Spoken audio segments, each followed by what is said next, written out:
i'tibarihi bal huwa afdal anwa'ihi. So, dia kata kat sini, dia ingatkan sekali lagi, tadi saya dah bagi tahu dah.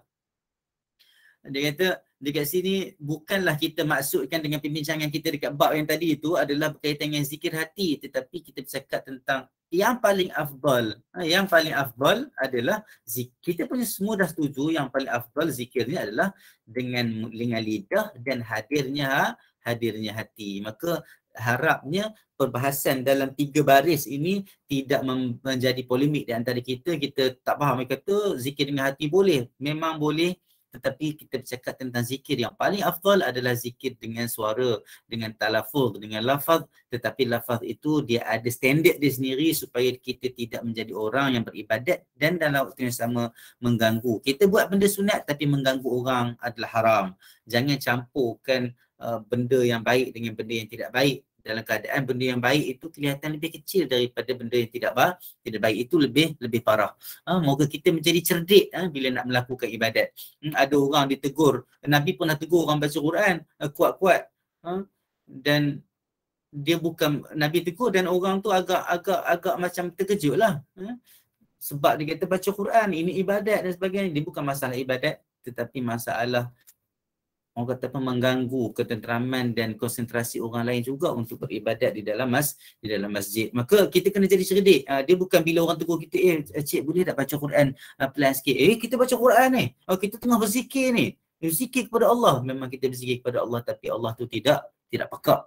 Allah itu tidak buta. Allah itu maha agung, maha melihat, maha mendengar. Maka kita berzikir dengan cara yang macam mana Allah dan Nabi Muhammad SAW ajar kita berzikir.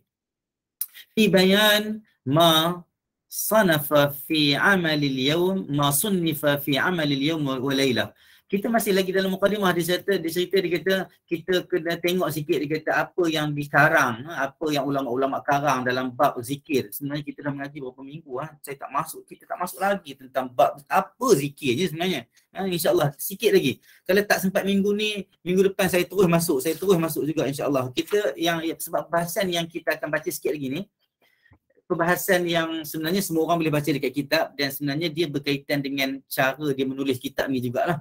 Cara Imam Nawawi tulis kitab ni, cara Imam Nawawi pilih.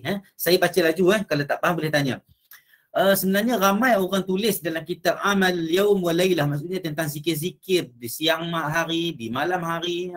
Ulama-ulama, kitab-kitab yang hebat-hebat, dia kata rawau fiha ma zakaruhu bi asanidihim muttasilah. Dan mereka juga membawa dengan sanad-sanad yang bersambung, wa farraquha min turuqin katsirah. Dan depa juga ulama-ulama lain. Maksudnya Imam Nawawi dia tak cakap tentang kitab ni saja, tetapi dia bercakap juga tentang ulama-ulama lain yang bercakap dan menulis juga tentang zikir-zikir yang ma'thur, yang abang kata apa, hadir dan datang daripada Nabi Muhammad sallallahu alaihi wasallam. Wa min ahsaniha, dia kata di antara kitab yang paling bagus, dia kata ini pendapat Imam Nawawi. Maksudnya kalau ada orang lain dia kata kitab yang paling bagus dalam Amal Yaum wa Laylah, dia kata kitab Al-Adhkar. Itu pendapat dia. Dia kena justify, dia kena bagi tahu kenapa dia kata bagus. Sedangkan Imam Nawawi sendiri dia kata bila dia tulis kitab ni, dia kata di antara kitab yang paling bagus. Ini maksudnya sebelum orang kata apa, orang kemudian baca kitab Al-Adhkar lah. Maksudnya dia kata Amalul Yaum wa Laylah, dia kata satu kitab yang namanya amal pada siang hari dan malam hari, amal siang dan malam. Lil Imam Abi Abdurrahman An-Nasa'i, oleh Imam An-Nasa'i, pengarang kitab Sunan An-Nasa'i. Wa ahsanu minhu wa anfasu wa aktsaru fawaid kitab Amalil Yaum wa Laylah li sahibihi. Dan juga dia kata yang paling bagus juga, dia kata yang hebat juga adalah kitab yang Amal Yaum wa Laylah. Nama lebih kurang sama je kitab ni. Sama juga kalau kita tengok Al-Ashbah wa Nadhair, kitab Nahwu. Nama kitab Al-Ashbah wa Nadhair juga kitab oleh Imam Sayuti contohnya kan. Biasa je kitab ada nama yang berbeza, tetapi nama yang sama tetapi konten atau kandungan yang berbeza, tapi tak banyak lah. Adalah beberapa. Terutama kitab yang berkaitan dengan Amal Yaum wa Laylah. Kitab Muwatta oleh Imam Malik juga. Sebenarnya bukan Imam Malik saja yang tulis kitab Muwatta. Banyak lagi orang ulama lain yang tulis kitab namanya Al-Muwatta. tetapi Al-Muwatta Imam Malik lebih masyhur. Moga Allah juga beri pahala dan ganjaran kepada ulama-ulama lain yang cuba menulis kitab Muwatta yang lain dengan niat yang baik, dengan ikhlas dan ikhlas kepada Allah Subhanahu Wa Taala. Dan kitab ini juga ditulis oleh rakan kawan baik Imam Nasa'i juga, Imam Abi Bakr Ahmad bin Muhammad bin Ishaq As-Sunni radhiyallahu anhum, oleh Imam As-Sunni, Ibn Sunni. Faqad sami'tu ana jami'. Okey, dekat sini dia kata aku telah dengar, telah meriwayatkan kitab Ibn Sunni ala syekhina, kepada syekh kami Imam Al-Hafiz Abdul Baqa Khalid bin Yusuf bin Sa'ad bin Hasan radhiyallahu anhu. Qala, dia berkata telah meriwayatkan kepada kami Imam Al-Alama Abul Yumni Zaid bin Hasan bin Hasan Al-Kindi, meninggal pada 620 Hijrah, telah sampai kepada kami juga, telah meriwayatkan kepada kami Syekh Imam Abu Hasan Sa'ad Al-Khair Muhammad bin Sahl Al-Ansari, telah meriwayatkan kepada kami Imam Abu Muhammad bin Abdul Rahman bin Hamd bin Hasan Ad-Duni, telah meriwayatkan kepada kami juga Al-Qadhi Abu Nasr Ahmad bin Husain bin Muhammad bin Kassar Ad-Dainuri Ad-Dainawari, telah meriwayatkan kepada kami juga Syekh Abu Bakr bin Muhammad bin Ishaq As-Sunni radhiyallahu anhu. Disebut semua sanad-sanad dia yang sampai kepada Imam As-Sunni. Wa inna ma dzakartu hadzal isnad, aku sebut, saya bila saya sebut, saya sudah sebut hari itu kan, bila saya terjemah saya selalu sebut aku, sebab aku ni dalam bahasa Arab terjemahan itu jadi biasa. Okey, aku maksudnya Imam Nawawi kata apa? Aku sebut sanad ini dekat sini, dia kata sebab aku akan menukilkan, aku akan memindahkan, aku akan quote, aku akan ambil daripada kitab Ibn Sunni ini banyak, dia kata insya-Allah. Jumalan, dia kata banyak perkara aku akan ambil daripada kitab Ibn Sunni ni. Itu sebab aku sebut apa sanad kitab Ibn Sunni ni sehingga sampai kepada kitab-kitab yang muktabar yang dikeluarkan hadis-hadis itu sehingga sampai kepada Rasulullah sallallahu alaihi wasallam. Sebab dia memelihara, Imam Nawawi dia memelihara sanad ini supaya setiap apa yang datang dalam kitab ini terkawal dari segi kesahihannya. Kalau ada yang dhaif yang sikit-sikit saja, dia tidak sampai kepada dhaif yang kuat. Tidak sampai kepada dhaif yang kuat sehingga kita tak boleh nak bergantung kepada periwayatan zikir itu sendiri. Dia kata fa ahbabtu taqdim isnad al-kitab, aku suka nak meletakkan sanad kitab Ibn Sunni ini pada mukaddimah kitab Al-Adhkar ini. Dia kata wa hadha mustahsan, dia kata inda a'immatil hadith wa ghairihim, sebab ini adalah amalan biasa yang bagus sangat di sisi ulama-ulama hadis. Dia mengambil, orang kata apa, mengambil adat kebiasaan ulama. Kita ni ada adat masing-masing. Adat orang kampung macam mana, adat orang bandar macam mana, adat orang kampung ni macam mana, adat orang-orang yang selalu berzikir macam mana. Jadi ulama-ulama bila dia nak mengambil adat dan meniru, nak meniru gaya hidup dalam kehidupan dia meniru gaya hidup dan gaya penulisan ulama-ulama hebat-hebat. Jadi dia kata aku sebut sanad ni disebabkan dia kata mustahsan inda a'immatil hadis. Benda ni bagus di sisi ulama hadis ya. Wa inna ma khassastu dhikra isnad hadzal kitab likaunihi ajma'al kutub fi hadzal fan. Tapi aku sebut sanad kitab Ibn Sunni saja ni, bukan tak ambil daripada kitab lain, tapi aku sebut sanad kitab Ibn Sunni ni sebab aku dapati kitab Ibn Sunni ini adalah kitab yang nampak kelihatan lebih, orang kata, menyeluruh pengumpulannya dalam bab dalam topik ini. Wa illa fa jami'u ma adhkuruhu fihi li bihi riwayat sahihatun bisama'at muttasilatin bihamdillah ta'ala illa syadh an-nadir. Dan dikata semua benda-benda yang aku sebut dalam kitab ini, dia kata ada riwayat-riwayat yang sahih dengan dengar, dengan cara pendengaran, maksudnya pengijazahan sanad itu dengan cara mendengar secara muttasil, bersambung. Alhamdulillah, dia kata. Kecuali dia kata illa syadh an-nadir, kecuali ada perkara-perkara yang ada riwayat-riwayat yang syadh an-nadir, yang jarang-jarang datang. Syadh ni termasuk dalam hadis syadh ni, riwayat syadh ni riwayat yang dhaif tapi tidak sampai kepada dhaif yang teruk, selagi mana dia ada asal, maksudnya di sana ada riwayat yang sahih yang membawa topik tersebut, tiba-tiba datang satu riwayat yang syadz. Kita boleh guna riwayat yang syadz ini disebabkan dia dipayungi oleh satu riwayat yang sahih yang kuat. Boleh faham? Kalau tak faham nanti kita tanya dekat ujung nanti insya-Allah. Min dhalika ma anquluhu min al-kutubil khamsah allati hiya usulul Islam.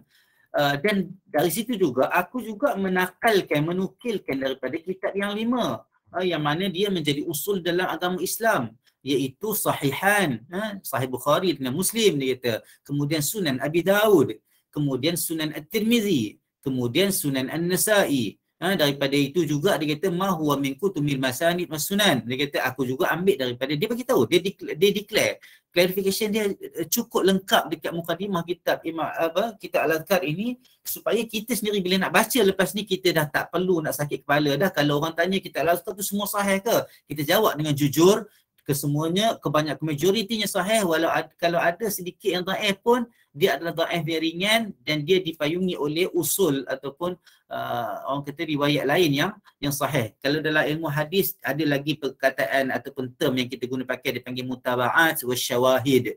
Tapi itu kalau nak belajar itu ilmu hadis punya bidang lah. Panjang lagi cerita dia. Dia kata aku ambil juga daripada kitab-kitab masanid wa sunan. Kitab-kitab masanid, Musnad Ahmad contohnya kan. Was sunan, Sunan Ibnu Majah contohnya kan.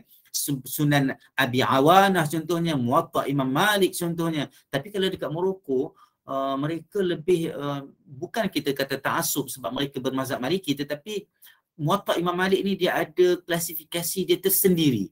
Maka kesetiap buku-buku sahih ni dia ada orang kata apa, standard dan dia ada kelebihan dia tersendiri. Sebab Imam Malik ni orang yang faqih, dia menulis kitab hadis, bukanlah imam lain yang menulis kitab hadis itu tidak faqih. Imam Bukhari juga dia ada fiqh dia sendiri, sehingga ada ulama kata Bukhari dia ada mazhab dia sendiri.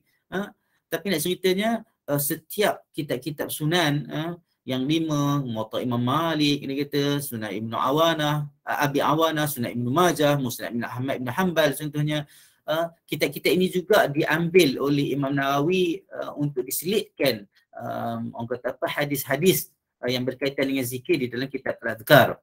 Dan juga Daruqutni, Sunan Al-Baihaqi, Sunan Daruqutni, Sunan Al-Baihaqi. Daruqutni dengan Al-Baihaqi ni imam yang besar dalam hadis. Imam Al-Baihaqi, Daruqutni, imam yang besar dalam hadis. Cumanya kitab mereka ini mengandungi beberapa kelompok hadis yang dipertikaikan kesahihannya, tetapi masing-masing ulama dah orang kata apa, dah justify, dah clarify dah setiap benda tu, dan semua orang yang belajar hadis mengetahui bagaimana dia nak ambil hadis daripada Daruqutni. Dia macam kami belajar hadis, belajar metod hadis, bila kita nak ambil, bagi orang awam lebih baik dan selamat dia terus ambil daripada kitab orang kata apa, Muwatta Imam Malik contohnya, Musnad Ahmad contohnya, Sahih Bukhari, Muslim contohnya, sebab dia tak perlu nak fikir dah sangat, dan kalau dia tak ada kepakaran dalam hadis dia tak perlu nak telusuri sanad dan sebagainya, sebab dia orang awam. Orang awam yang mungkin perlu belajar lagi dalam bab agama, walaupun mereka hebat dalam bidang lain, dalam fardu kifayah. Semoga Allah menghimpunkan kita dalam rahmatnya nanti. Masing-masing ada bidang masing-masing. Tapi bagi orang yang belajar hadis, belajar agama, dia tahu bagaimana nak mengambil daripada kitab Imam Daruqutni ataupun Baihaqi, walaupun di dalamnya ada beberapa perkara yang perlu diperincikan. Nak ceritanya kitab-kitab hadis, bila orang belajar, bila orang bercakap tentang hadis, dia tak boleh, saya ambil daripada kitab Imam Baihaqi, semua sahih. Tak, dia tak macam tu. Dia tidak semudah itu. Tetapi kalau orang ambil daripada kitab Bukhari dan Muslim, kita tak perlu nak petikaikan dah. Boleh faham benda ni? Tapi itu sebab Imam Nawawi dia sebut benda satu-satu. Dia utamakan dulu kitab-kitab lain yang awal. Sahih Bukhari, Muslim, Abu Daud, Tirmizi, Nasa'i, kemudian turun kepada Muwatta Imam Malik, Musnad Ahmad bin Hanbal, Musnad Abi Awanah, Sunan Ibnu Majah, kemudian baru disebut Daruqutni dan Baihaqi. Maksudnya diambil juga daripada kitab Imam Daruqutni dan Al-Baihaqi. Wa ghairiha min al-kutub wa min al-ajza' mimma satarahu insya-Allah. Dan juga beberapa hadis dalam kitab-kitab kecil dan juzuk dalam kitab-kitab lain yang juga diambil hadis-hadis yang berkaitan dengan zikir, tetapi dia sebut tentang standard ataupun klasifikasi kategori hadis ini. I'lam fi takhrij hadis kitab. Ini bab takhrij. Takhrij ni Okey, kalau sidang jemaah dengar perkataan takhrij, bila kita sebut dalam bab Al-Quran, dia tak ada isu. Contohnya kita ayat ya ayyuhallazina amanu athi'ullaha wa athi'ur rasul, contohnya mana ayat ni datang dari mana contohnya kan. Kita bersebut surah ni ayat ni berapa-berapa. Itu kita tak panggil takhrij sebab Quran ni dia tak sama macam hadis. Quran dia solid, dah ada surah, dah ada nombor dia, tak ada masalah. Tapi dari segi hadis, bila sebut je hadis, kita kena takhrijkan hadis tu. Maksudnya kita kena keluarkan dari mana dia ambil hadis itu. Bila kita tahu dari mana dia ambil hadis itu, barulah kita dapat justifikasi dan kategori hadis itu berdasarkan pendapat-pendapat para ulama, ataupun dari mana dia datang hadis itu. Kalau dia datang daripada Sahih Bukhari dan Muslim, memang tak ada masalah dah. Kalau dia datang daripada kitab-kitab lain selain daripada Sahih Bukhari dan Muslim, ada kemungkinan yang orang kata apa, yang agak minimum tentang hadis yang punya isu. Tapi bila datang daripada kitab-kitab, contohnya Ad-Durrul Manthur, contohnya kitab tafsir, contohnya datang daripada kitab Daruqutni, Baihaqi contohnya, mungkin ada beberapa perkara yang perlu disebut di dalam takhrij itu. Tapi kalau bila kita hadis ini diriwayatkan oleh Imam Bukhari dan Muslim, kita dah senyap dah. Tapi kalau dia kata hadis ini diriwayatkan oleh Imam Tirmizi, biasanya dekat ujung tu dia akan sebut Imam Tirmizi mengklasifikasikan hadis ini sebagai hasan. Imam Tirmizi mengklasifikasikan hadis ini sebagai hasan, orang kata li ghairihi contohnya, mengikut klasifikasi di sisi Imam Tirmizi. Ataupun di ujung tu dia kata telah disahihkan oleh Syuaib Al-Arnaud contohnya, pengkaji hadis lah. Maka kita kena faham bahawa itulah yang dimaksudkan dengan takhrij. Maksudnya hadis bila datang dalam kitab, dalam pembacaan kita kena tengok dari mana dia datang. Tapi kalau ayat Quran, kita tak boleh kata dah, ayat Quran ni sahih ke tak sahih? Tak ada dah. Tak ada isu dah. Cuma kita nak tahu dia dari surah mana, dia dari ayat yang mana. Boleh faham biar kita jadi orang awam, saya juga orang awam, kita sama-sama jadi orang awam, tetapi biarlah jadi orang awam yang sentiasa nak faham, nak upgrade ilmu agama kita, insya-Allah. Kalau susah nak faham, boleh tanya saya lagi, insya-Allah kita boleh bincang sikit lagi. Saya cuba terangkan, insya-Allah. Dia kata apa yang aku sebut dalam kitab ni, dia kata dari segi hadis, dia kata udhifuhu ilal kutub al-masyhurah, aku sandarkan, aku dia panggil ihalah, ataupun aku, kalau dalam terjemahan ni dia kata aku alamatkan kepada kitab-kitab yang masyhur, seperti mana yang disebut sebelum ni. Thumma ma kana fi sahih al-Bukhari Muslim aw fi ahadihima aqtasiru ala idafatihi ilaihima li husulil gharad wa huwa sihhatuhu. Kalau dia datang dari segi orang kata apa, dari segi hadis Bukhari dan Muslim saja, dia akan sebut Bukhari dan Muslim saja. Dia kata cukup dengan sebut saja Bukhari dan Muslim. Fa inna jami'a ma fihi ma sahih. Sebab apa yang ada pada kedua kitab ini adalah sahih. Wa amma ma kana fi ghairihima, kalau dia datang daripada selain daripada dua kitab ini, fa udhifuhu ila kutubis sunan wa shibhiha mubayyana sihhatuhu wa husnuhu. Tapi kalau hadis itu diambil daripada kitab-kitab sunan yang lain, biasanya aku akan letak darjat ataupun kategori hadis itu, sama ada dia kata mubayyina sihhatahu wa husnahu, sama ada hadis itu sahih atau hadis itu hasan, atau dha'fahu in kana fihi dha'fun fi ghalibil mawadhi', ataupun aku akan terangkan bahawa hadis ini sedikit dhaif pada beberapa keadaan, beberapa tempat. Wa qad aghfulu an sihhatihi wa husnihi wa dha'fihi. Dan tengok Imam Nawawi, dia punya tawaduk dalam bila dia menulis mukadimah, dia kata, dan mungkin juga aku terlepas pandang, dia kata, mungkin aku juga terleka tentang nak bagi tahu tentang sahih ataupun hasannya ataupun dhaifnya hadis-hadis itu. Sekejap, saya boleh ke saya tengok kepada chatbox sebelum terlepas panjang, kalau ada lah.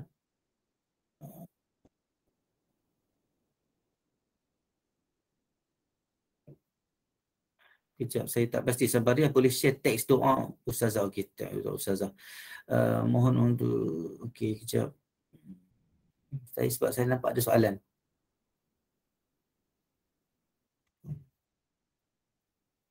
Okey. Mohon Ustaz beri pencerahan tentang pujian yang kita berikan kepada kawan-kawan. Contohnya terdapat hadis dan pandangan yang mengatakan pujian tidak dianjurkan untuk orang berilmu agama dalam pujian ni sebenarnya Itu sebab pujian kita boleh puji orang. Sebenarnya pujian ini kalau ikut yang saya belajar, itu sebab kadang-kadang bila kita tengok dalam hadis ke apa, kadang-kadang sebenarnya tak ada orang memuji-muji macam kita sampai kita kata macam bodek ni, tak ada. Kalau puji para sahabat, di kalangan para sahabat pun Nabi yang puji banyak. Nabi yang sebut tentang dengan para sahabat ni ada beberapa, dia panggil manaqib. Kalau kita tengok dalam kitab Sahih Bukhari dan Muslim, dia panggil manaqib. Manaqib ni maksudnya kehebatan-kehebatan para sahabat yang direkodkan di dalam hadis-hadis yang datang daripada Nabi Muhammad SAW, sama ada pujian ataupun doa daripada Nabi ataupun orang kata apa, pujian daripada orang lain terhadap seseorang itu, tetapi bukan berhadapan. Sebab dia mengundang kepada sifat takabur, dia mengundang kepada sifat yang tidak baik, ataupun mengundang kepada, kadang-kadang bila kita puji orang lebih sangat kadang-kadang mungkin boleh hati orang lain yang mungkin tak dapat pujian. Itu juga boleh jadi, macam-macam benda boleh jadi. Saya sendiri sebenarnya bukan, saya tak ambil contoh saya, maksudnya ulama-ulama biasanya dia tidak suka dipuji. Tidak suka dipuji. Tak perlu mengangkat. Kadang-kadang moderator ke contohnya kan, MC ke contohnya, pengurusi majlis ke contohnya kan, bila dia cerita tentang latar belakang dengan cara yang kalau gurauan lain. Kalau gurauan kita tengok orang forum awal Islam ke forum perdana ke, kadang-kadang dia bergurau itu lain. Tetapi memuji berhadapan di hadapan khalayak ramai ni sebenarnya tidak diperlukan sangatlah, tidak perlu sangat, sebab dia akan memberi impak yang saya rasa benda tu tak bagus. Sebab melihat kepada pembacaan-pembacaan pun kita tak nampak pujian-pujian secara berdepan. Tetapi pujian-pujian dan orang kata apa, acknowledgement yang datang daripada kawan-kawan kepada kawan-kawan dia yang lain, nak bagi tahu ke dia ni hebat, biasanya tak datang berhadapan. Dia akan datang dalam keadaan orang bertanya tentang seseorang itu, dia jawab, oh dia ni bagus, dia ni macam ni. Itu sebab kalau belajar kitab hadis, dia belajar hadis, kita ada kitab Jarh wa Ta'dil. Itu sebab hebatnya sistem warisan ilmu Islam dalam bab hadis ni, dia ada cukup. Contohnya bila disebut tentang Abdullah bin Mubarak, orang semua ulama sezaman dengan dia contohnya semua puji dia, kata dia ni hebat, kan, mujahid dan sebagainya. Tetapi pujian-pujian itu tidak datang di hadapan Abdullah bin Mubarak. Dia datang, dia rekodkan berdasarkan orang bercerita tentang dia, itu sahaja. Tetapi memuji depan-depan tak. Itu yang saya faham. Maksudnya kalau kita orang kata apa, pujian tidak dianjurkan oleh orang berilmu ni, maksudnya kita takut. Saya tak pasti, saya tak jumpa lagi hadis tu, tapi saya bercakap dari segi pengalaman dan pembacaan-pembacaan yang saya jumpa. Hadis tentang itu saya tak jumpa lagi, wallahu alam, saya mohon maaf. Tetapi memang dari segi pujian, amalan dan tradisi orang-orang berilmu, dia tidak memuji secara berdepan, tidak memuji secara berdepan. Sebenarnya kita, wallahu alam, kita sendiri saya rasa kita kurang selesa kalau orang puji kita sangat-sangat. Puji sikit-sikit okeylah. Nampak macam kan, sikit je. Sebab kalau lebih-lebih ni kita rasa macam dia ni kenapa ni, biasa tak macam ni sangat kan. Ataupun ada orang yang suka memuji. Ada orang suka memuji. Cuba untuk kita ubah sikit-sikit lah. Kalau kita nak ambil hati dia ke apa ke, contohnya kita sebut sekadarnya lah, sekadarnya. Takut pula jadi macam perli. Kalau kita puji lebih-lebih ni, tak adalah macam tu sangat kan. Kita sendiri, Tuhan punya diri sendiri rasa benda tu sebenarnya tidak normal dan berlebih-lebih. Okey. Wa'alam. Okey. Dia kata ketahuilah, dia kata bahawa Sunan Abi Daud adalah di antara kitab yang aku banyak menukilkan daripadanya. Wa qad rawaina anhu annahu qala dzakartu fi kitabi as-sahih wa ma yushbihuhu wa yuqaribuhu wa ma kana fihi dha'f shadid bayyantuhu wa ma lam adhkur fihi shay' fa huwa salih wa ba'daha asah min ba'd. Dia kata aku banyak ambil daripada kitab Sunan Abi Daud, dia kata. Sebab Imam Abu Daud sendiri dia pernah sebut dalam kitab hadis dia, dalam sunan dia, dia kata aku sebut dalam kitab aku ini as-sahih, maksudnya hadis-hadis sahih ataupun hadis-hadis yang hampir kepada sahih ataupun yang mirip-mirip kepada sahih. Wa makana fihi dha'fun syadid, apa yang memiliki darjat hadis dhaif yang lemah, aku akan bagi tahu. Ini klarifikasi Imam Abu Daud dalam kitab dia. Itu sebab Imam Nawawi ambil daripada kitab Abu Daud banyak juga. Lepas tu Imam Abu Daud dia kata apa? Wa ma lam azkur fihi syai'an, kalau aku tak sebut padanya apa-apa tentang hadis itu, tak letak caption, fa huwa salih. Hadis itu okey. Wa ba'daha as-sah min ba'd. Dan mungkin boleh jadi sebahagiannya adalah lebih sahih daripada sebahagian yang lain. Hadza kalam Abi Daud, dia kata. Ini kata-kata Imam Abu Daud. Wa fihi faidatun hasanatun yahtaju ilaiha sahibu hadzal kitab. Ini adalah faedah yang besar, yang bagus, dia kata, yang mana penulis kitab ini kena tahu. Wa hiya ma rawahu, bahawa setiap apa yang Abu Daud meriwayatkan dalam sunan dia, walam yadhkur dha'fahu, tetapi dia diam, dia tak bagi apa-apa caption, fahuwa indahu sahih atau hasan, maka dia di sisi Imam Abu Daud adalah sahih dan hasan. Wa kilahuma yuhtaju bihi fil ahkam. Dan hadis-hadis itu adalah diguna pakai dalam bab hukum hakam. Fa kaifa bil fadail? Apatah lagi kalau kita hanya nak guna untuk bab fadail, maka dia lebih agak orang kata apa, orang kata apa, lebih mudah dan lebih senang, lebih agak terbuka untuk kita ambil dalam bab fadail. Sebab Imam Abu Daud dia memilih hadis-hadis yang sahih untuk disandarkan hukum hakam. Fa idza taqarrara hadha fama taraitu huna hadithan min riwayat Abi Daud wa laysa fihi tad'if fa'lam annahu lam yudha'ifu wallahu a'lam. Dan kalau ini kita dah faham, dia kata, kalau jumpa kita hadis-hadis yang datang daripada Sunan Abu Daud tetapi tidak ada tad'ifan ataupun tidak ada caption yang mengatakan dhaif, maka dia kata ketahuilah bahawa Imam Abu Daud tidak mendhaifkan hadis itu. Maksudnya darjat hadis itu boleh diterima. Dia kata, aku melihat, dia kata Imam Nawawi, dia kata, aku melihat dan aku meletakkan benda ni semua, dia kata, pada awal kitab, dia kata, pada awal bab dalam kitab ni, kata, dalam bab kelebihan berzikir, azkuru fihi atrafan yasirah tawti'atan lima ba'daha. Maksudnya, aku letak benda ni supaya, dia kata apa kat sini? Alamatkan Sunan Abu Daud, dia kata, so, dia nak habis dah ni. Kejap. Saya memandang perlunya menulis sebahagai pembukaan untuk kita ini satu bab khusus mengenai keutamaan berzikir secara umum, dan saya bawakan secara ringkas sebagai persiapan untuk menjelaskan bab-bab selanjutnya, sebab supaya kita nak baca bab buku ni nanti kita dah tak ada dah terfikir bab ini hadis ni macam mana, sebab kita dah ada dah dia punya kunci, tapi masih lagi lah boleh tanya nanti masa saya mengajar nanti, masih lagi boleh tanya. Kalau masih lagi belum jelas, tak ada masalah. Sebab bila belajar ni sebenarnya, kali pertama baca, kali kedua kita dengar, kali ketiga kadang-kadang kita tak faham lagi. Even kadang-kadang kita tak faham pun apa yang kita belajar, tetapi kita bersembang dengan orang lain.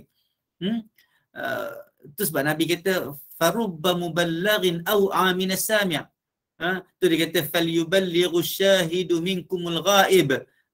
Nabi kata, SAW, bila kita belajar, kita dapat sesuatu ilmu, kita sampaikan kepada orang lain. Sampaikan kepada orang lain yang tak datang. Dia kata, farubba sami'in, farubba muballighin aw aminas sami'. Dia kata, mungkin juga orang yang kita sampaikan apa yang kita faham, yang kita tak faham apa yang kita belajar itu, lebih aw'a, lebih pandai daripada kita. Itu sebab kadang-kadang bila kita bersembang, tak tahu pengalaman saya sendiri, bila kita bersembang, ya aku sebenarnya tak faham apa dia cakap. Oh, kawan kita kata, oh yang tu macam ni, ini satu dia cerita. Sebab dia lebih faham daripada kita. Tak semesti kita yang belajar ni, kita rasa kita lebih faham tentang apa yang kita belajar. Itu biasa dalam pembelajaran. Itu sebab kalau kita belajar, kurang faham, tanya, kurang faham, baca lagi, kurang faham, belajar lagi dengan, kalau mungkin dengan cara saya mungkin susah nak faham, boleh belajar dengan guru lain juga yang mungkin dia lebih mahir dalam orang kata apa, berkata-kata untuk menyampaikan maklumat dengan baik. So itu point dia. Itu sebab dia kata kat sini, dia kata penjelasan bab-bab selanjutnya, kemudian setelah itu menjelaskan seluruh isi kitab. Lepas tu wa akhtimul kitab insya-Allah taala bi al-istighfar, dan aku menutup kitab, maksudnya mukadimah kitab ini dengan insya-Allah menutup kitab al-azkar ini insya-Allah dengan bab al-azkar tafaulan bi ayyuhtamalana, dengan harapan itulah penutup kita, maksudnya Allah bagi keampunan kepada kita sebagai penutup hidup kita. Wallahu muwaffiq. Semoga Allah menjadi Allah mempersetujui dan merestui apa yang kita buat. wa bihi thiqah, dan baginya juga beri taufik percaya kepada kita, kepadanya kita percaya, kepada Allah kita beriktikad dan beriman, wa alaihi tawakkul wal i'timad, dan kepada Allah juga kita bertawakal dan kita bergantung harap dan seluruhnya, wa ilaihi tafwid, dan kepadanya juga kita menyerah diri, wal istinad, dan bersandar segala urusan. Kita balik Allahus Samad. Allahus Samad, dialah tempat kita bergantung, dialah tempat kita kembali, dialah tempat kita mengadu dan segala-galanya dalam kehidupan kita. Maka itu sebagai penutup kepada mukadimah kitab Al-Azkar. Kalau tengok dekat dalam teks Arab ni, baru bab 1 dia kata, baru masuk bab zikir. Dekat sini baru sebut tentang zikir, yang kita sebenarnya kita nak belajar tentang apa zikirnya, kan? So kita duk nak cari apa zikir yang datang daripada Nabi, supaya zikir-zikir kita semua, tak kiralah zikir ke, selawat ke, tahmid ke, tahlil ke, biarlah semua itu datang daripada Nabi Muhammad sallallahu alaihi wasallam. Sebab biarlah datang daripada manusia yang paling bertakwa kepada Allah, sebab kita nak menuju kepada arah orang yang bertakwa. Maka bila kita nak jadi orang yang bertakwa, kita kena ikut orang yang paling bertakwa. Kalau kita nak pandai main badminton, kita kena main dengan orang yang pandai. Kita kena smash banyak kali pun tak apa. Kita duduk sana sini letih pun tak apa. Tapi dengan harapan kita hebat, nanti satu hari kita main badminton, main bola dan sebagainya. Tapi kalau kita nak rasa kita hebat, kita mainlah dengan orang yang tak pandai main badminton. Kalau kita nak rasa kita hebat, kita tak payah belajar pun tak apa. Kita ambil je mana-mana yang Tok Syekh kita bagi. Walaupun tak ada sanad ke, tak ada dana hadis ke apa, kita amal lah. Dan kita akan rasa kita hebat je, walaupun kita sebenarnya kita jauh daripada apa yang Nabi ajar, ataupun kita tidak menepati sasaran kerangka amalan ibadat zikir yang mana Nabi ajar kita. Moga kita harap dengan kita belajar kitab Al-Azkar ni, kita kembali kepada melakukan zikir-zikir, melakukan selawat-selawat yang mana hanya datang daripada riwayat-riwayat yang sahih daripada Nabi Muhammad sallallahu alaihi wasallam.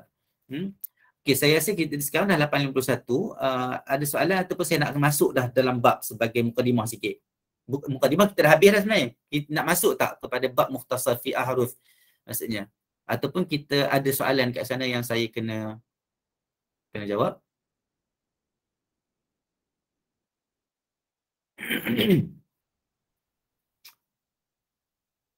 Okey.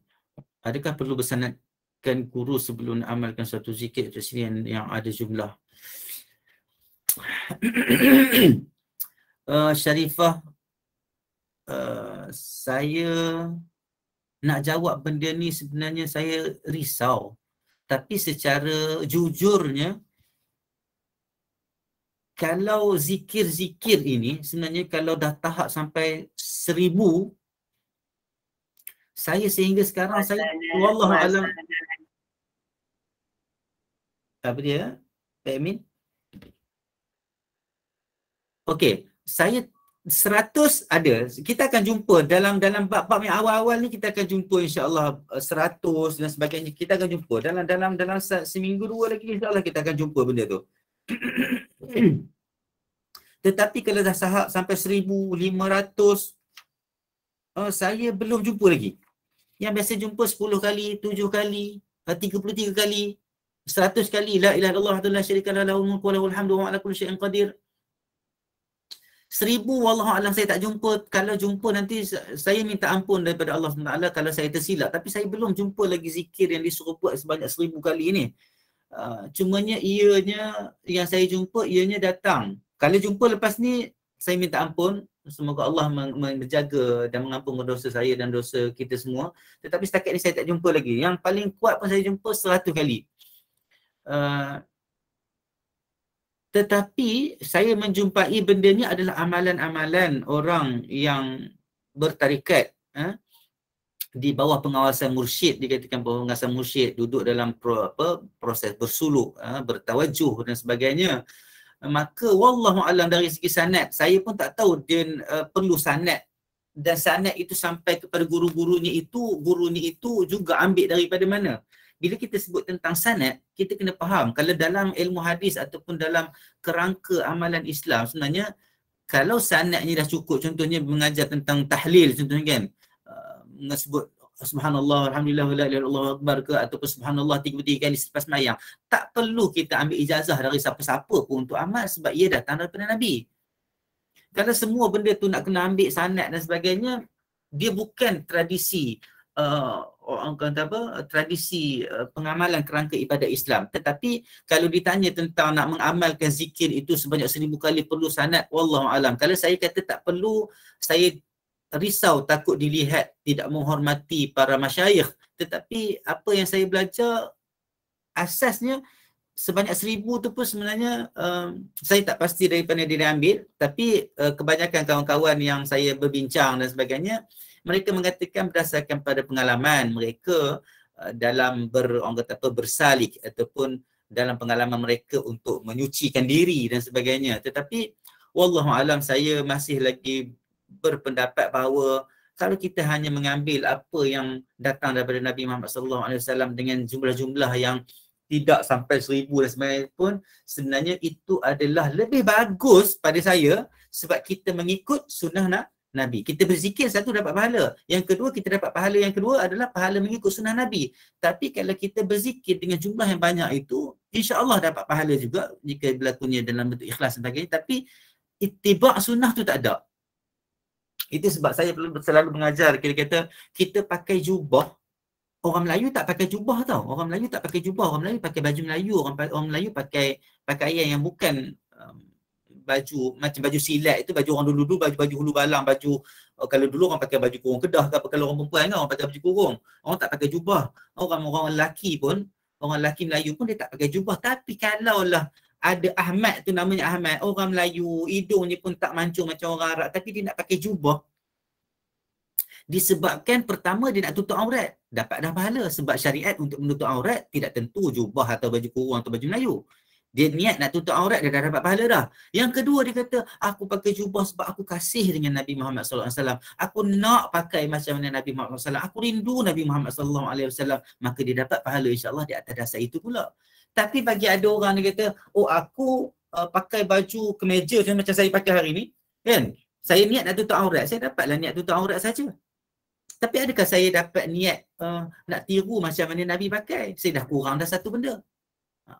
Kan? Boleh faham? So sama juga dengan benda yang berkaitan dengan zikir. Kalau kita berzikir, okey, kenapa awak baca la ilaha illallah wahdahu la syarikalah lahul mulku wa lahul hamdu wa ala kulli syai'in qadir 10 kali lepas solat gitu. Lepas asar ataupun lepas maghrib contohnya. Oh, dia kata ini pertama berzikir, aku nak menghadap diri kepada Allah Ta'ala, nak menyerah diri kepada Allah SWT. Yang keduanya sebab Nabi sebut benda ni dalam hadis dan aku nak ikut Nabi. Dia dapat pahala al-ajru dzikr wa ajru mutaba'atir Rasul sallallahu alaihi wasallam. Dia dapat yang kedua adalah pahala mengikut Nabi Muhammad sallallahu alaihi wasallam. Yang 100 kali tu kalau tersebut dalam hadis tak perlu sanad. Kita belajar, dia dengar daripada opah ke, dengar daripada ustaz lain ke, dengar daripada ustazah lain ke, yang pentingnya sahih datang daripada Nabi, tak perlu sanad dah, terus boleh amal. Secara jujurnya itu yang saya faham. Tak perlu sanad pun dah boleh amal dah selagi mana hadis itu sahih. Kalau kita nak kata ambil sanad, macam mana pula cara pemberian sanad? Maksudnya Tok Guru kena bagi sanad, maksudnya oh aku izinkan untuk kamu melakukan zikir yang 100 kali, sedangkan Nabi dah sebut dalam hadis. Maksudnya bila Nabi dah sebutkan dalam hadis, tak ada siapa pun di kalangan para asatizah dia nak perlu bagi tahu kata aku mengijazahkan bacaan 100 kali la ilaha illallah wahdahu la syarikalah lahul mulku wa lahul hamdu wa ala kulli syai'in qadir ini pada kamu. Tak perlu. Pada saya ia tidak perlu sebab ia dah datang daripada hadis yang sahih daripada Nabi Muhammad SAW. Persoalannya macam tadi yang 1000 kali. 1000 kali ini tak datang, katakanlah dia tidak datang daripada hadis Nabi yang sahih. Dia datang daripada syekh-syekh contohnya. Itu yang disebutkan perlu ijazah, perlu sanad dan sebagainya. Maka saya tak nampak keperluan ke arah itu untuk mengikut. Tetapi tidaklah sampai saya kata sesat dan sebagainya, tidak. Dia tidak sampai tahap macam tu sebab saya tak mampu untuk menghukum lebih daripada apa yang sepatutnya saya bercakap. Secara sejujurnya begitulah. Maksudnya apa yang datang daripada sunnah Nabi dari segi bilangan ataupun lafaz zikir, maka tak perlu kepada sanad dan ijazah siapa-siapa. Selagi mana ianya sahih, datanglah daripada mulut orang yang tidak warak sekalipun kita boleh ikut. Katakanlah ada orang tu tak semayang tapi tiba-tiba dia lalu, dia dengar kat masjid. Ada ustaz cakap tentang satu zikir datang dari Nabi, sahih. Dia pun sembang dengan kita. Lepas tu kita tengok dia atas bawah. Dia ni semayang pun tak betul ke tak ni? Aku nak amal ke tak? Tak, kalau benda tu betul, amalkan apa yang dia bagi tu. Sekurang-kurangnya, dia dapat pahala dengan apa yang kita amal. Sekurang-kurangnya dia mungkin dapat pahala dan mungkin menjadi sebab untuk dia berubah. Kita jangan melihat satu perkara itu dalam bentuk dan konteks yang tidak cerdik. Maka kalau soalan yang begitu tadi, saya secara jujur saya bagi tahu kalau apa yang datang, saya ulang sekali lagi, apa yang datang daripada hadis yang sahih, sama ada bilangan atau tidak ada bilangan, lafaznya tidak perlu kepada sanad mana-mana guru, tidak perlu kepada sanad mana-mana syekh. Tetapi kalau bertanya saya tentang 1000 kali, kalau ianya tidak terdapat dalam mana-mana hadis yang sahih, kalau ada yang bercakap bahawa perlu sanad, wallahu alam, saya tidak bertanggungjawab dan saya berlepas diri daripada syarat yang sebegitu rupa dalam pengamalan kerangka amalan zikir dalam Islam. Agar guru-guru juga dapat pahala sebab menyampaikan ajaran. Okey, guru-guru mendapat pahala menyampaikan ajaran dalam apa konteks? Konteks apa? Kalau macam saya, contohnya saya menyampaikan ilmu, bukan ilmu saya, ilmu Allah. Saya menyampaikan ilmu, kita kongsi apa yang ada dalam kitab Al-Azkar, maka setiap orang mengamalkan apa yang saya cuba sampaikan, insya-Allah saya dapat pahala dan puan-puan juga dapat pahala dan perempuan sampaikan kepada orang lain juga, perempuan juga terus dapat pahala dan sebagainya. Imam Nawawi juga terus mendapat pahala daripada berbilion-bilion manusia yang duduk baca kitab Al-Azkar ni. Semoga pahala itu menjadi jariah pahala kita. Tetapi dalam bab yang tadi tu, dalam bab 1000 kali tu, kalau saya confuse 1000 kali ke 40 kali ke contohnya, kalau tidak ada dalam hadis, saya kata ni benda bilangan-bilangan yang tak terdapat dalam hadis. Kalau bilangan-bilangan itu terdapat dalam hadis, tak ada masalah. Maksudnya dia bagi ijazah ke dia tak bagi ijazah ke, kita tetap boleh amalkan. Tak ada masalah. Itulah sanad untuk berzikir sebagainya. Sebenarnya saya minta maaf cakap, benda-benda ni sebenarnya banyak di kalangan ahli tarikat. Saya minta maaf cakap, dia banyak datang daripada ahli tarikat. Sebab saya juga ramai kawan-kawan dalam circle-circle tarikat dan sebagainya. Jadi perkara-perkara macam ni saya tak dapat berani nak jawab secara solid sebab saya tak ada, secara jujurnya tak ada benda tu dalam orang kata apa, dalam nasihat-nasihat para ulama salafus salih. Apa yang datang, cuba tengok macam mana Imam Nawawi cakap. Satu benda pun daripada, okey, kita dah belajar, berapa minggu dah kita belajar? Kita belajar nak rasa dekat sebulan lebih, dalam 4-5 minggu dah, lebih saya tak pasti, tak ingat dah. Dan kita dah habis dah muqaddimah kitab Al-Azkar oleh Imam An-Nawawi, yang mana dia merupakan kitab antara kitab yang hebat. Kalau kita nak kata Imam Nawawi ni ahli sufi yang hebat pun kita boleh kata. Tapi tak ada satu pun frasa di dalam muqaddimah dia yang panjang ni, yang kita pun lelah dah ni. Moga lelah kita ni dibalas oleh Allah SWT. Kita tak jumpa lagi sebenarnya Imam Nawawi kata, aku mengijazahkan zikir-zikir di dalam kitab ini untuk kita semua amalkan. Ada jumpa tak? Kok lah saya terlepas pandang dari segi terjemahan dalam kitab yang Darul Hidayah ni. Tapi dari segi teks bahasa Arabnya saya baca dari awal tu, yang kita baca dari awal, kita sama-sama baca dari awal tu, sebab saya bawa teks Arab tu supaya saya tak lari jauh kalau saya terkeluar daripada ni terjemahan pun. Kita tak jumpa lagi Imam Nawawi bagi ijazah dan bagi sanad untuk kita amalkan. Dia cerita hadis-hadis ini sahih ke apa ke, dia ambil dari mana, macam mana dia ambil, sebab apa dia ambil daripada kitab Ibn Sunni, sebab apa dia ambil daripada kitab ni, kenapa dia dahulukan kitab ni, dia sebut benda tu. Kalau Imam Abu Daud makna dia hadis tu sahih dan hasan, itu saja dia sebut. Sampailah dia dah habis dah mukadimah. Ingat, dia dah habis dah mukadimah. Kalaulah kita rasa kita lebih maksudnya kita perlu juga kepada sanad, wallahualam, saya memang tak berani dan saya berlepas diri daripada itu. Saya tak mampu nak jawab soalan tu. Tapi itulah apa yang kita belajar, insya-Allah kita boleh amalkan selagi mana ia adalah sahih datang daripada Nabi Muhammad sallallahu alaihi wasallam. Kejap. Kuantiti berzikir kejap. Khadijah, terima kasih banyak bercerita tentang jumlah kuantiti zikir yang perlu dibuat setiap hari sampai 100. Ramai yang minta kita buat seperti itu. Okey. Dia macam ni, ramai yang meminta tu kena tengok kenapa dia minta 100. Itu sebab saya kata, minta 100 di atas dasar apa? Contohnya saya kata, okey, awak boleh tak baca selepas sembahyang 33 kali? Subhanallah, 33 kali Alhamdulillah, 33 kali Allahu Akbar. Lepas tu, orang tu tanya balik, Ustaz kenapa Ustaz suruh saya baca 33 kali? Saya tak boleh ke baca 20 kali? Oh, 33 kali ni sebab Nabi yang suruh baca 33 kali. Tapi boleh tak nak baca 22 kali? Kalau tak larat, takkan kita nak kata, kalau tak mampu nak baca 33 kali, jangan baca langsung. Tak. Kan kita dah baca hadis yang bila kamu disuruh, idza amartukum bi syai'in fa'tu mastata'tum minha. Mastata'tum minhu. Kalau aku menyuruh kamu tentang suatu perkara, maka hadirkanlah, buatlah sekadar kamu mampu. Tetapi yang komplitnya adalah, komplit set dia adalah 33 kali. Contohnya untuk zikir lepas sembahyang. Macam la ilaha illallah wa la syarikalah lahul mulku wa lahul hamdu wa huwa ala kulli syai'in qadir. 100 kali sehari. Oh, saya tak mampu lah nak buat Ustaz 100 kali. Buatlah berapa kali yang mampu. Tapi Nabi bagi tahu kata 100. Faham tak? Tapi kalau ada seorang ustaz atau seorang syekh dia bagi tahu ataupun seorang kawan dia kata kamu kena baca benda ni 44 kali. Kita sebenarnya kita boleh tanya. Itu sebab kadang kita orang awam kita kena tanya. Itu sebab saya agak terkilan bila ada orang kata kita jangan tanya tentang dalil.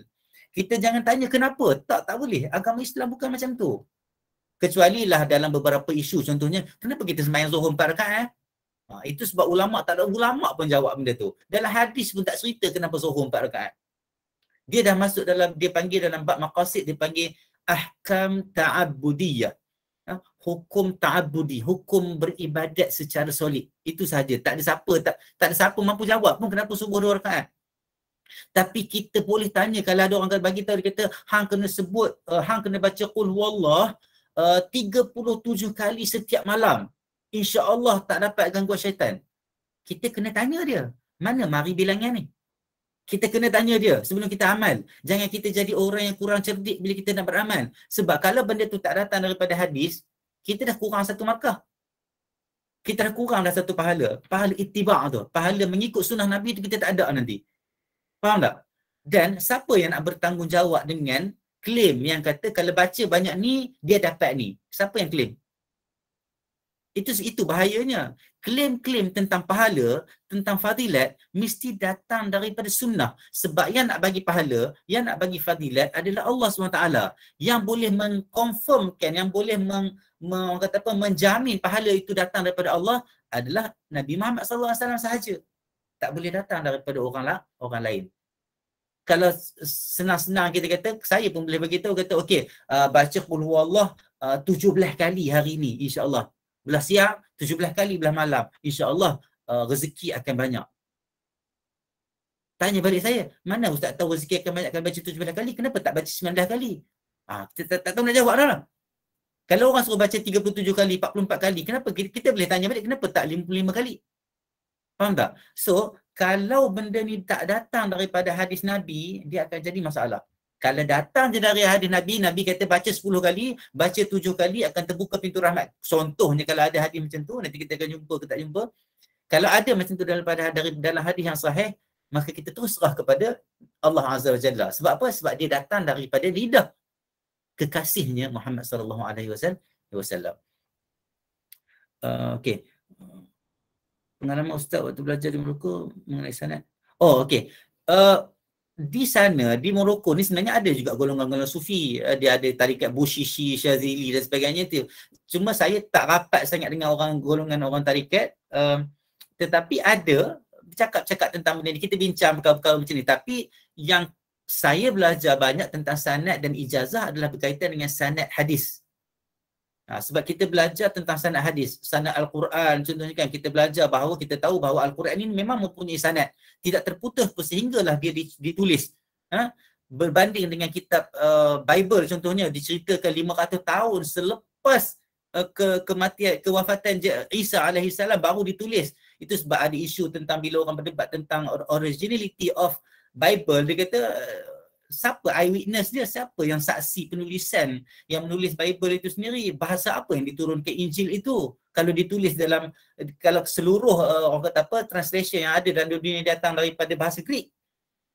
So itu perbahasan-bahasan yang berkisar tentang originality of the Holy Scripture dan agama-agama lain.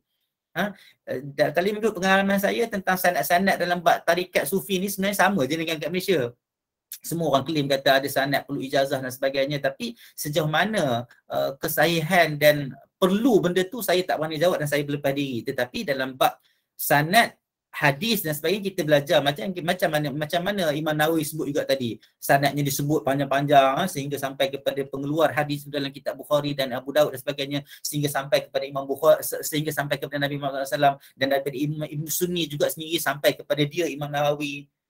So melihat kepada rantaian sanad itu hanyalah sanad untuk meriwayatkan hadis, bukan sanad untuk mengamal, bukan sanad untuk mengamal sesuatu ibadat, satu zikir. Ia adalah sanad dari segi periwayatan hadis. Okey, ada Hajar, ada angkat tangan ke nak tanya? Admin dah nak habis tu kita kena berhenti kan? Admin dah buka kamera tu, saya dah kena faham dah tu. Kak Hajar boleh PM saya kot kalau ada soalan. Ataupun nak teruskan macam mana, wallahualam. Saya tentu ada angkat tangan kan, mungkin nak tanya soalan ke. Kalau Amy benarkan saya okey, kalau Amy tak benar boleh silakan okay. Mungkin tertekan kot, takut tertekan je. Ada soalan ke Puan Hajar? Admin ni baik Ustaz. Okey, saya ada soalan sikit Ustaz nak tanya kan. Boleh. Baca selalu orang tak tahu betul ke tak, orang kata macam kalau Nabi suruh zikir tu suka ke angka ganjil. Tapi ada juga yang kata 40 kali tu dia genap. Jadi macam mana? Betul ke?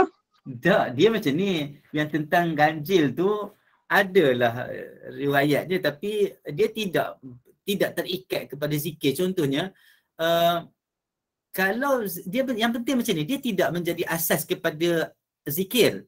Memang witir tu ada, tetapi kebanyakannya memang witir 7 kali, 33 kali kan. Tapi bila sebut tentang la ilaha illallah la syarikalah, ada yang 10 kali lepas solat, ada yang riwayat kata 100 kali. Maka itu semua genap.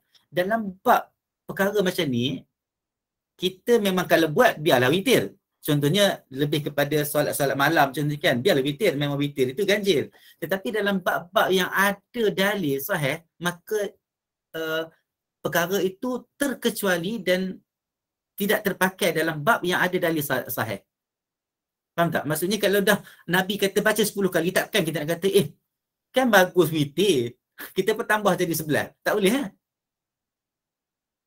itulah kan faham. Itulah jadi persoalan tu. Dalam bab ibadat ni kena ikut dalil.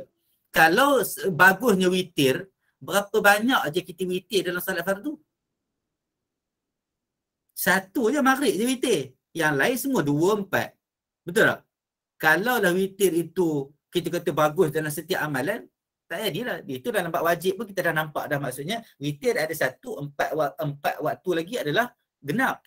Dalam bab pengamalan dari segi bilangan-bilangan zikir juga ada yang witir, ada yang genap. Maka benda tu kalau kita nak buat mungkinlah. Nanti saya bagi tahu kejap. InsyaAllah kalau saya cuba cari bab hadis tentang orang kata disukai witir tu. Kalau kita jumpa minggu depan, insyaAllah kita ni. Sebab kalau saya nak cari sekarang takut lewat. Nanti saya akan cuba dapatkan maklumat itu. Tapi secara basic, secara asasnya, segala nombor, segala bilangan mestilah berpandukan kepada nas. Tapi kalau kita tak larang nak buat banyak yang disebut, kita buatlah mana-mana yang kita mampu. Kalau kita buat lebih, kita mohon daripada Allah Azza wa Jalla. Ini satu lagi i'tiqad yang betul-betul kena pegang. Yang ni kena pegang betul. Saya kena sebut juga benda ni. Kalau Nabi kata baca 10 kali, tiba-tiba kita tak mampu nak baca 10 kali, kita baca 3 kali. Boleh tak? Boleh, insya-Allah. Sebab itu je yang kita mampu. Ikut tak hadis Nabi yang kita sebut tadi? Ikut hadis Nabi. Yang sebaiknya buat macam mana Nabi suruh, baca 10 kali, baca 10 kali. Betul tak? Tapi tiba-tiba kita kata, aku ada banyak masa lah, aku nak baca lah 20 kali. Boleh tak boleh? Boleh, tetapi kena ingat, kita kena ada i'tiqad bahawa apa yang kita buat tu tidaklah lebih baik daripada apa yang Nabi dah buat. Tapi kita berhak dah dapat pahala daripada Allah Taala. Kita berhaklah dapat pahala daripada Allah Taala dengan doa kita supaya Allah terima doa amalan kita yang lebih itu. Tetapi mesti i'tiqad. Jangan siapa-siapa i'tiqad bahawa kita buat lebih tu kita lebih bagus daripada Nabi. Boleh faham ayat saya ni? Ya, faham. Okey, yang tu kena faham betul. Okey. Ustaz, boleh saya bertanya? boleh. tentang jumlah ini, kita lihat Imam Al-Ghazali telah mencadangkan kita buat 1,000 sekali tiap hari 1,000 macam bacaan ya Allah, la ilaha illallah yang tujuh amalan tu. Ini datang daripada Imam Ghazali. Adakah ini juga kita rasa boleh, bukan dipertikaikan, boleh kita tanya? Boleh. Sebab bagi orang perempuan nak buat, tapi kalau lah misalnya 7 letih je kan, dengar pun ribu-ribu. Orang perempuan tahulah macam mana dengan banyak kerjanya dan sebagainya. Ustaz, ya. Terima kasih. Okey, sebelum saya jawab, terima kasih banyak. Sebelum saya jawab, saya mohon maaf kalau benda ni mengusik jiwa. Sebab kita dengan Imam Ghazali ni, Imam Ghazali mukadimah. Imam Ghazali memang manusia yang paling hebat, bukan paling, maksudnya manusia yang hebat, warak, alim, banyak ilmu yang dia ajar kita, banyak pengaruh dia, banyak manfaat dan orang kata apa, nasihat-nasihat yang bagus yang dia tulis dalam kitab Ihya Ulumuddin. Dalam kitab Ihya Ulumuddin dia ada banyaklah bab hati, ajaibul qalb contohnya, bab muatabah, bila kita buat silap kita kena punish diri kita sendiri dan sebagainya. Dia mengajar bagaimana kita nak picking up daripada kita, macam mana kita nak recover daripada keadaan kita yang buat banyak masalah tu, kita buat banyak dosa, kita nak jadi orang yang sentiasa bertaubat dan dekat dengan Allah Ta'ala. Kita faham Imam Ghazali memang mempunyai niat yang baik insya-Allah dalam mengarang kitab Ihya Ulumuddin. Tetapi sebenarnya saya mohon maaf, sebenarnya memang dalam kitab Ihya Ulumuddin terdapat banyak sangat-sangat maksudnya banyak hadis-hadis yang dhaif dan hadis-hadis yang maudhu' juga. Itu sebab kalau siapa yang nak beli kitab Ihya Ulumuddin, tolong beli sekali dengan takhrij hadis yang dibuat oleh Imam Al-Iraqi. Tapi saya tak pastilah takhrij Imam Iraqi itu dah diterjemahkan ke tak ke dalam bahasa Melayu. Biasanya terjemahan kitab Ihya Ulumuddin adalah terjemahan kitab asal sahaja. Dan diceritakan juga bahawa Imam Ghazali sebenarnya selepas mendapat teguran daripada ramai para a'immah tentang konten riwayat-riwayat yang terdapat di dalam tu, sebenarnya Imam Ghazali diceritakan, adalah riwayat dia kata dia meninggal pun sebenarnya kitab dia atas dada dia, wallahu alam betul ke tak, tetapi kita bersangka baik bahawa Imam Ghazali telah cuba untuk revise kitab Ihya Ulumuddin, tetapi mungkin tidak berjaya untuk revise. Ditakdirkan Allah hantar Imam Al-Iraqi Mughnil Asfar, tak silap saya nama kitab yang dah datang dengan kitab Ihya dan takhrij hadis-hadis dalam Ihya Ulumuddin. Dia datangkan dengan takhrij dan kita dapati memang kalau siapa yang baca boleh nampak dalam tu banyak hadis-hadis yang dhaif dan tidak boleh dibuat pergantungan dalam bab-bab yang tertentu.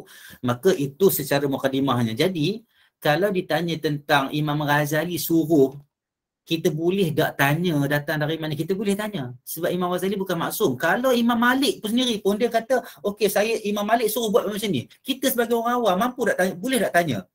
Tanya. Jangan kita kata, kamu tak ada adab tanya Imam Malik. Takkan nak kata itu, tak boleh. Maksudnya orang-orang yang belajar dengan Imam Malik dulu pun sebenarnya orang-orang awam juga. Dia akhirnya jadi ulama-ulama besar. Kita sendiri kita boleh tanya, tak ada masalah, kita boleh tanya. Okey, betul ke Nabi kata macam ni? Boleh. Janganlah orang ustaz tu kecil hati pula bila makmum bila jemaah tanya, ustaz punya hadis ni betul ke? Kita jangan kecil hati. Kalau saya terbawa hadis yang dhaif contohnya kan, saya terbawa hadis yang maudhu' ke contohnya, semua jemaah tolong tegur saya dan jangan biarkan saya duduk dalam keadaan tu. Sebab saya juga manusia mungkin terlepas pandang, tersilap dan sebagainya. Jadi kalau tanya Imam Ghazali ni, tentang Imam Ghazali, boleh ke kita tanya daripada mana dia dapat? Boleh kita cek dalam Ihya Ulumuddin tu dari mana dia dapat? Kalau dia tidak diambil daripada mana-mana hadis yang sahih, boleh tak kita tak amalkan? Tak ada masalah. Sebab mengamalkan apa yang ada dalam Ihya Ulumuddin tidak wajib. Yang wajibnya mengamalkan apa yang datang daripada ajaran Islam. Boleh faham Bang Khadijah? Jadi sebenarnya memang kalau kita sebut dengar 1,000 pun sebenarnya tambah-tambah bila sebut tadi orang perempuan macam mana lah nak sampai 1,000. Memang kita semua nak menjadi orang yang hebat, nak menjadi orang yang bertakwa, nak menjadi orang yang duduk di jalan-jalan taubat, hamba-hamba Allah menuju ke syurga insya-Allah. Tetapi kalau dengar keadaan figure-figure jumlah-jumlah yang begitu, mungkin jadi macam lelah jugalah kita. Itu sebab saya kata tu, kalau jumpalah ada bilangan 1000 ataupun atas dari 1000 dalam hadis Nabi tentang arahan berzikir, tolong bagi tahu kat saya insya-Allah saya kembali kepada mengikut apa yang benar lah. Setakat ni saya tak jumpa lagi insya-Allah. 100 tu ada, 33 tu ada, 7 kali ada. Maka insya-Allah kita mohon daripada Allah Taala kita sentiasa dibimbing berada di atas jalan yang benar, yang sahih insya-Allah. Semoga kita dianugerahkan keupayaan dan peluang untuk buat ibadat mengikut dengan ikhlas kepada Allah Taala dan mengikut sunnah Nabi Muhammad sallallahu alaihi wasallam. So setakat tu je. Okey, kalau tak ada apa, kejap. Tu keluar. Macam mana nak check status hadis itu maudhu' atau dhaif? Okey, Puan Sharifah, benda ni kena check dengan, kalau kita mampu nak check, dia sebenarnya dalam internet, dalam software dia ada. Dulu orang check secara manual. Dulu dia ada bukan dulu, sekarang pun dia ada kitab Fahris Ahadith. Dia panjang dekat 10 lebih. Dia dibuat oleh orientalis. Ini kalau belajar tentang orientalis, belajar tentang ulum hadis sebagainya, benda ni kalau orang dengar, orang kampung, orang awam dengar dia kata, takkan nak guna buku orientalis, dan memang sampai sekarang. Tetapi dia adalah gabungan dengan Fuad Abdul Baqi dan beberapa orang scholars, Muslim scholars lagi. Dia buat indeks. Kita boleh check hadis tu duduk dekat mana. Okey, itu langkah pertama. Tetapi bila kita sampai je, okey, kita jumpa kita hadis tu duduk dalam Bukhari Muslim. Kita tak ada masalah lah. Tapi kalau hadis tu kita jumpa duduk dekat dalam Sunan Ibn Majah, kita kena tengok pula apa Ibn Majah sebut tentang hadis itu, apa ulama-ulama hadis sebut tentang itu. Itu sebab tentang status hadis kena tanya orang yang bidang hadis lah, kena bidang hadis supaya dia boleh bantu untuk dapatkan status hadis yang betul. Sebab kalau orang macam kita, kalau orang awam yang tidak belajar tentang hadis, dia nak check sendiri, mungkin mendapatkan kesukaran lah, Tapi kalau hadis tu memang macam saya kata tadi, duduk dalam Sahih Bukhari dan Muslim, tak ada masalah dah. Kalau dalam Muwatta' contohnya, tak ada masalah, biasanya majoriti tak ada masalah. Musnad Ahmad pun tak ada masalah secara majoriti. Tapi kalau Sunan Tirmizi, Sunan Abu Daud, Ibn Majah, mungkin ada beberapa perkara perlu diteliti. Dan kalau datang daripada Sunan Al-Baihaqi dengan Daruqutni, lebih banyak sikit kita kena tengok. Dan begitulah seterusnya kepada kita hadis yang bawah-bawah ni lah, yang lain-lain selain daripada yang disebutkan tadi. Boleh cari, kita boleh cari.